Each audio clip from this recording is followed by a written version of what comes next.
What if I told you that you could make a mold out of almost anything with a simple technique that's a lot like me frosting this cupcake? It's called frosting mold. This is our technique. So if you need to practice, it'd be a delicious way to practice, I guess. So the frosting mold is nothing new. People have been using it for thousands of years. They found evidence of it with the Romans, the Greeks, even the Sumerians. You want to talk about the beginning of time? I mean, this is a technique that human beings developed a very long time ago, and we're still using it today. The first reason is we're going to use way less plaster. So to make a traditional mold, we use, actually this one doesn't use that much. This is a poor example. Most of them, they're chunky, okay? You use a lot of plaster, but on this technique, you're going to use a lot less plaster, almost half. The second thing we're talking about is it increases the strength because we're going to use a little bit of burlap. So this is kind of cool, little fossil. And I bought a bunch of bones from them because I'm going to make a really cool bone chandelier. And this is going to be easy for our frosting mold. This right here, I just got from the dollar store. I do believe it was $1.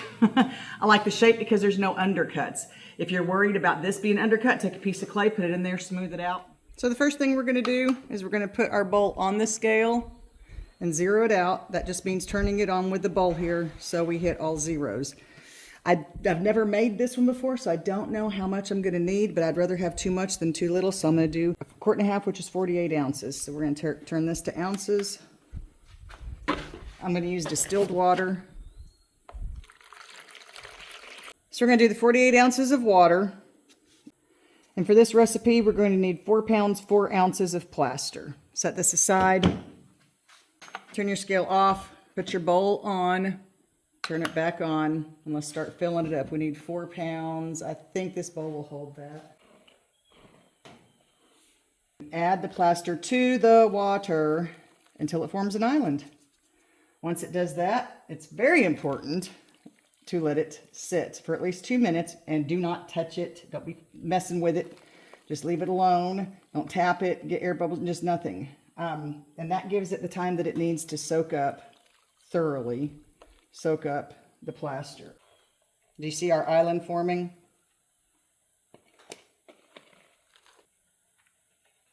All right, we're going to let this sit for 2 minutes. All right, now that it's set for the 2 minutes, we're going to mix it up. While the plaster's firming up, do not skip this step. We're going to need a mold release. And getting your mold ready is one of the most important parts of this whole process. So we need to wipe off the surface, make sure there's nothing on there that we don't want to show up in our mold. And we're going to put a microscopic barrier. Did you hear me? Microscopic. So after I put this on here, I will be wiping it down. This is just petroleum jelly. You know, if you plan on using this for slip casting, use some Murphy's oil soap instead if you have a heavy hand. But some people have heavy hands and it ruins their mold for slip casting. So if that's you, you know who you are, use Murphy's oil soap. If it's not you, well, let's continue. Once we put this on here, we're going to wipe it off. Not all of it off, but you know. Like I said, we're going to leave that microscopic layer.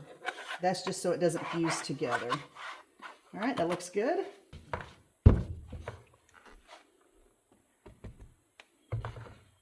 You put it on in this consistency, you're not going to have much of a problem with it getting down into the little holes and cracks and crevices. We want all that detail. No matter what we're making a mold of, we need that detail.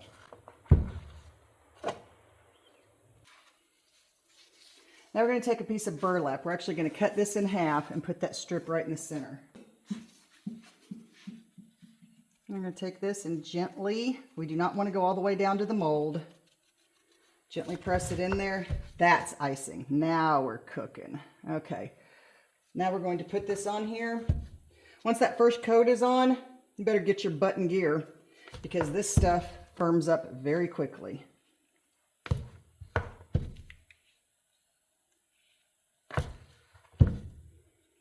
Now we put the burlap there because it's going to give it a little bit of strength, make it super strong. If you've ever laid concrete, You know that you need that rebar in there to improve its tensile strength. Okay, so on this one right here, I did make way too much, but that's okay. I'd rather have too much than too little.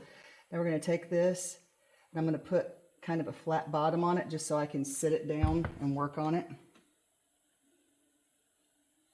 It's starting to get past the point of being able to work with it. So you're going to build this until you get a nice thick coating over whatever object you're working with. If you're doing that flower pot that I showed you, you're going to start building the walls just like this. And make sure that you have a nice, stable mold.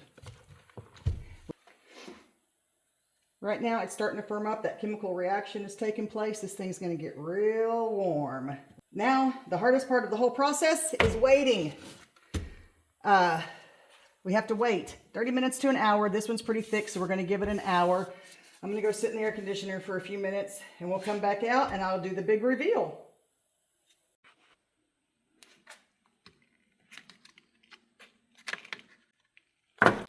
It's absolutely beautiful. We'll wait and clean this up once it dries a little bit. And then we'll give it about 2 weeks before we try to use it. This I'm going to use for a press mold, like a giant sprig. But I could use it for slip cast if I wanted to. Now you see how really easy that these frosting molds are. You can make a mold out of anything that doesn't have an undercut. Any of these blow molds that have the design on the outside are perfect candidates for these. Then once you make them, then the sky's the limit. You can make just all sorts of different things. So if you think you have this down pat, check out this video right here. It is for super simple 2-piece molds. I'll see you over there.